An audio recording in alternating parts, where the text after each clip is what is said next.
of Seattle, and where Storm minority owner Celeste Keaton was suspended 5 home games after confronting 2 teenage fans during a game. The girls were holding signs supporting Sophie Cunningham following her comments about transgender participation in women's sports.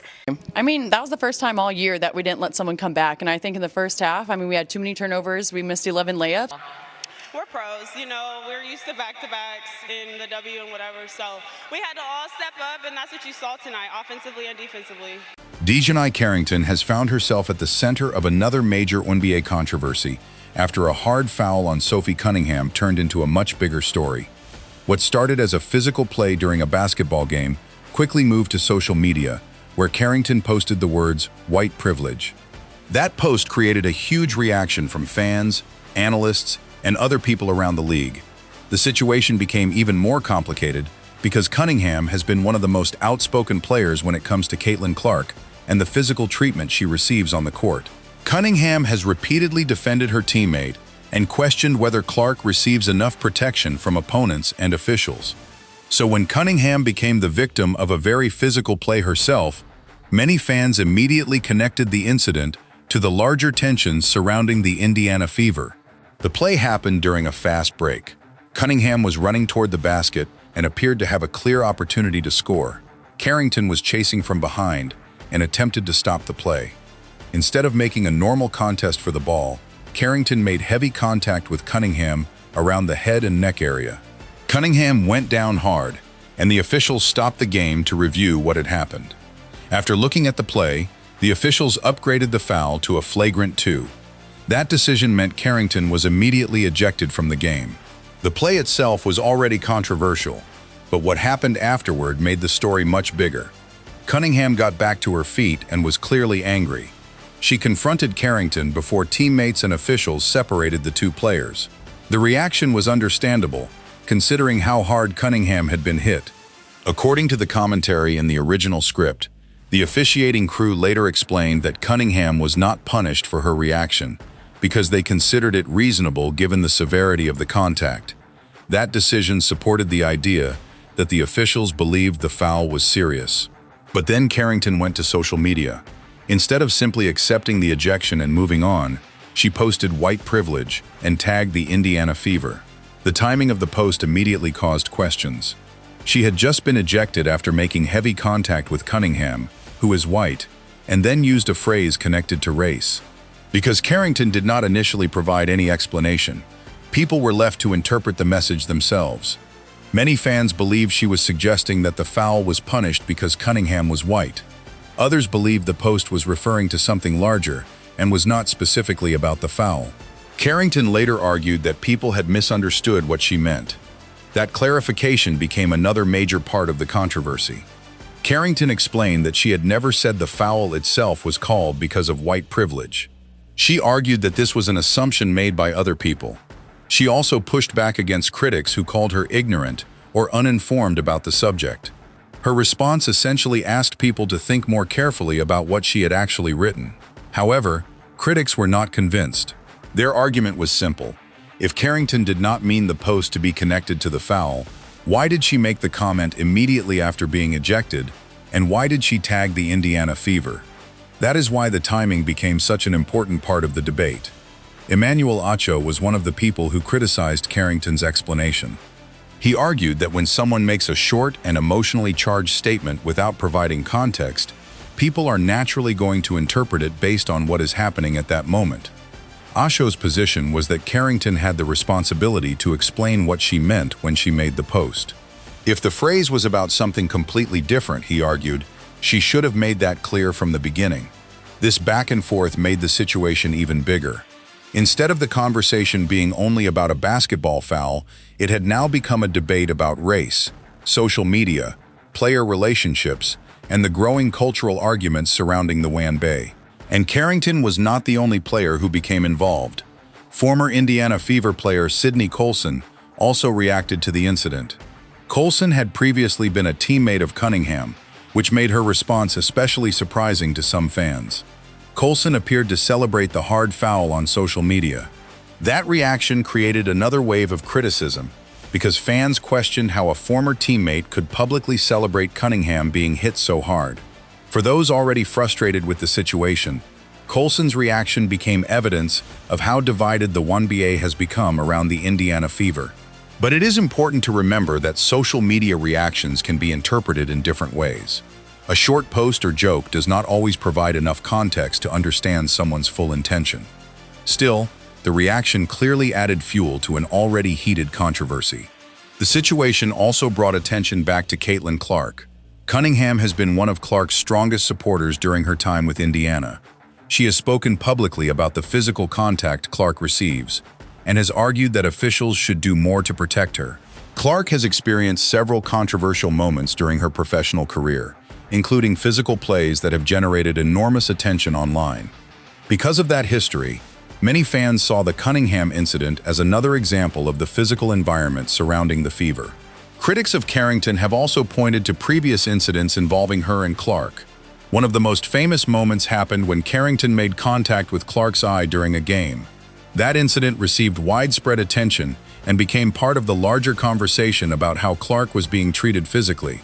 However, it is important not to assume that every physical play involving these players is automatically connected.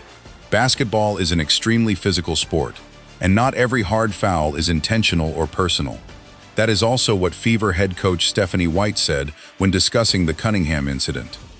White explained that she did not believe Carrington intentionally targeted Cunningham's neck. At the same time, she accepted that the officials made the correct call by ejecting Carrington. White described Carrington as a player who competes extremely hard and does not allow opponents to simply walk to the basket. Her point was that hard fouls are part of basketball, even though there are limits to how much contact is acceptable. That position frustrated some fans. They believed Cunningham deserved stronger public support from her own coach after taking such a dangerous hit. Others agreed with White and believed it was reasonable to separate the physical play from the question of intent, and that distinction is extremely important. A foul can be dangerous without being intentional. A player can make a mistake while trying to stop a fast break. A player can also be playing aggressively without trying to injure an opponent. The officials judged the contact based on what happened on the court, not on what Carrington may have been thinking. The foul was upgraded because of the nature of the contact and the potential danger to Cunningham. That is where many critics believe the race argument should have ended. They argue that the officials did not eject Carrington because Cunningham was white. They ejected her because the contact was considered excessive and dangerous. At the same time, Carrington's defenders argue that the larger meaning behind her white privilege post should not automatically be reduced to the foul itself. Without more context from Carrington, however, fans were left trying to understand what she meant, and that is exactly why the post became such a major story. The WNBA is currently experiencing enormous growth. More people are watching games, more fans are attending games, and players are receiving more attention than ever before. Caitlin Clark is a major part of that growth. The Fever have become one of the most closely followed teams in professional basketball, and players like Clark and Cunningham attract enormous attention. With that attention comes greater pressure. Every hard foul becomes a headline. Every social media post can become a national debate. Every disagreement between players can turn into a major story. That is what happened here. The Cunningham-Carrington incident could have been remembered simply as a physical play that resulted in an ejection. Instead, the conversation moved to social media and became part of the larger cultural debate surrounding the WNBA. Some fans believe the league has allowed too much drama to take attention away from basketball.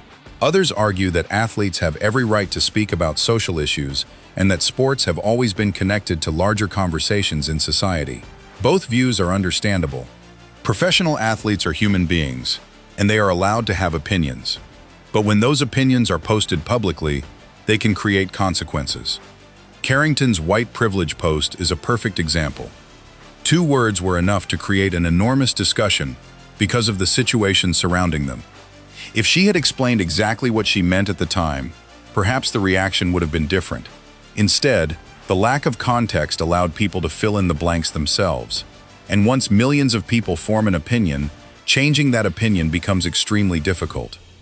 Carrington later insisted that she never meant the foul itself was an example of white privilege. She defended her knowledge of the subject and said she would not use such a serious term without evidence. But critics continued to argue that her original post created the confusion. That disagreement is unlikely to disappear anytime soon. The same can be said about Sydney Colson's reaction. Because she previously played with Cunningham, her response was seen by some fans as especially disappointing. Others viewed it simply as a joke or a personal opinion. Again, without more context, people are going to interpret the post differently. And this is the bigger problem facing the WNBA right now. The league is growing faster than ever, but so is the level of scrutiny surrounding its players. The more popular the league becomes, the more every controversy will be analyzed. Players will be criticized, coaches will be questioned, officials will be blamed, and social media will continue turning individual moments into major stories. The best way forward is probably to keep the focus on the basketball while allowing players to express themselves responsibly. Hard fouls will happen. Competitive emotions will happen. Players will disagree, but there is a difference between playing aggressively and intentionally trying to hurt someone. There is also a difference between criticizing a basketball decision and attacking someone personally. The Carrington Cunningham incident showed how quickly those lines can become blurred. On the court, the officials made their decision. Carrington was ejected and the game continued. Off the court, however, the controversy grew. The white privilege post created questions that were never going to disappear immediately. Carrington's later explanation added more debate rather than ending it. Then Colson's reaction brought another former Fever connection into the story. And now the incident has become part of the much larger conversation about the culture surrounding the WNBA. Whatever side you take, one thing is clear. This story is much bigger than one foul. It is about how players react under pressure, how social media can change the meaning of a moment, and how quickly sports controversies can become cultural debates. For Carrington, the best way to move forward may simply be to let her basketball speak for itself. For Cunningham, she will likely continue playing the physical style that has made her an important part of Indiana's roster. And for the WNBA, the challenge will be making sure the growing attention around the league remains focused on the incredible basketball being played. Because the league has never had more eyes on it. And with Caitlin Clark leading one of the most popular teams in the sport, the spotlight is only getting brighter. The question now is whether the WNBA can use that attention to continue growing the game, or whether constant controversy will keep dominating the conversation. What do you think about the DiJonai Carrington and Sophie Cunningham incident? Do you think Carrington's white privilege post was misunderstood, or do you believe her timing made the meaning clear? And what do you think about Sydney Colson's reaction? Let us know your thoughts in the comments. If you enjoyed this breakdown, make sure to like the video, subscribe to the channel, and turn on notifications for more WNBA news, controversies, and basketball stories.